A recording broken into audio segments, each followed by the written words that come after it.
কাবা শরীফের ভিতরে আল্লাহ রাব্বুল আলামিন আমার জীবনে একবার ঢোকার তৌফিক দিয়েছিলেন, আলহামদুলিল্লাহ। আমার চোখের সামনে অনেক রাজা বাদশাহ আমার চোখের সামনে ঢুকছে, জীবনে বহুবার আল্লাহ নিয়েছেন।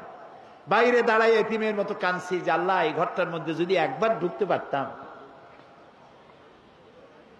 কুয়েত এবং ইরাকে যেবার যুদ্ধ বাঁধল, সেই যুদ্ধের মীমাংসা বৈঠক আহ্বান করলেন বাদশাহ ফাহাদ।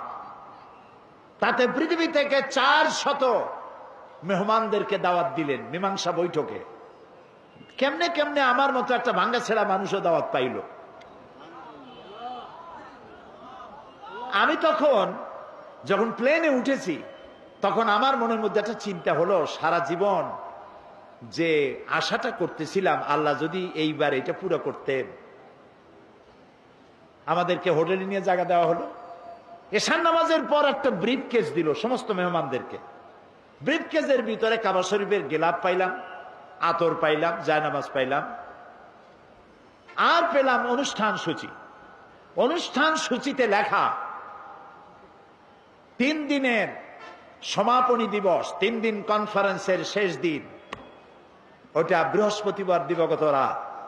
শুক্রবার সকাল 7:30টায় মেহমানদের জন্য কাবা শরীফের দরজা খুলে দেওয়া হবে। আমি তো পড়িয়া আমার চোখে তখন পানি এসে গেছে। বৃহস্পতিবার রাত্রে সকালের অপেক্ষার করিনি, গোসল করে নতুন কাপড় চোপড় পরে সারা রাত তাওয়াফ করেছি, নামাজ পড়েছি, সকালের অপেক্ষা করেছি। ফজরের নামাজের পরই আর্মি এসে ঘিরে ফেলেছে কাবা শরীফ। যারা ভেতরে তাওয়াফ করতেছিল তারা বেরিয়ে গেল। মাতাফের কিছু জায়গা তারা আটকে ফেললো, বাইরের থেকে তাওয়াফ হবে। কাবা শরীফের পাশটা খালি। প্লেনে ওঠার মতো বিরাট সিঁড়ি এসে হাজির হয়ে গেল। আমি তো সারা রাত থেকে তৈরি, আমার চিন্তা আমি আগে উঠব, কিন্তু পারলাম না। তৎকালীন আজাদ কাশ্মীরের প্রেসিডেন্ট সর্দার আব্দুল কাইয়ুম উঠে পড়লেন আগে। 2 নম্বরে উঠলেন